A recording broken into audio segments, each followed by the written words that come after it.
Hello everyone. Today we start a new poem that Fog and it's written by Carl Sandburg. Carl Sandburg was an American poet and he was basically a journalist and a editor. Fog. The fog comes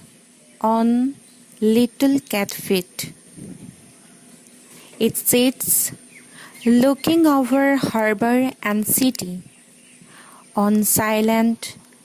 hunches and then moves on.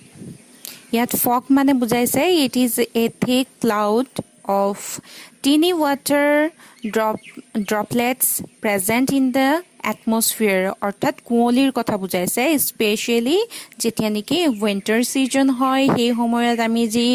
কুঁৱলী দেখিবলৈ পাও ইয়াকে fog বুলি কোৱা হৈছে harbour means port অৰ্থাৎ বন্দৰ on hunches mean sitting with knees bent অৰ্থাৎ আমি যেতিয়া বহুতে ভৰি কুচাই বহু ইয়াক hunches বুলি কোৱা হৈছে In this poem the poet says that the fog which is generally seen during the winter season is coming towards the city and the harbor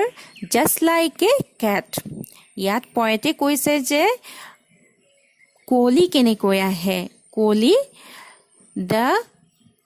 fog comes on little cat feet.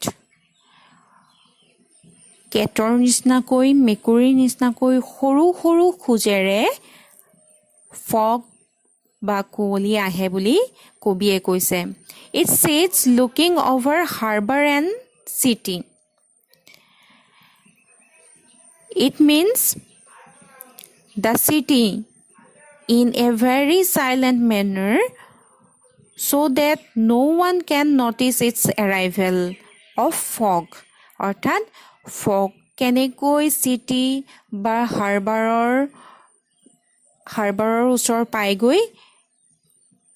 একেবাৰে silently কোনেও নজনাকৈ আৰু কোনেও নেদেখাকৈ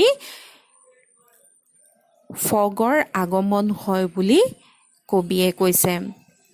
He compared its arrival to that of a cat. কবিয়ে ইয়াত compare কৰিছে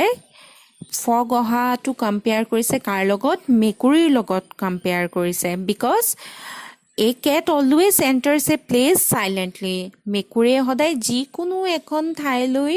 যেতিয়া আহে সৰু সৰু খুজেৰে মনে মনে আহে আৰু এই কথাষাৰি কবিয়ে নটিচ কৰিছিল আৰু সেই কাৰণে ফগক কেটৰ লগত তুলনা কৰিছিল ইয়াৰ পিছত কবিয়ে কৈছে he says that the fog has covered whole of the city and harbor কবিয়ে কৈছে যে গোটেই চহৰখন বন্দৰ ফগে আবৰি ধৰে it appears as if it is sitting by folding its leg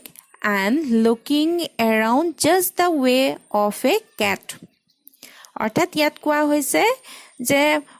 যেতিয়া ফগ আহে হি নিজৰ ভৰি বেণ্ড কৰি অৰ্থাৎ মেকুৰীৰ নিচিনাকৈ ভৰি বেণ্ড কৰি হাৰ্বাৰ আৰু চিটিৰ ফালে চাই থাকে and then moves on আৰু তাৰপিছত লাহে লাহে সৰু সৰু খুজেৰে আকৌ তাৰ পৰা গুচি যায় অৰ্থাৎ মেকুৰীৰ নিচিনাকৈ the way of a cat does so student if you like the video then please like and subscribe thank you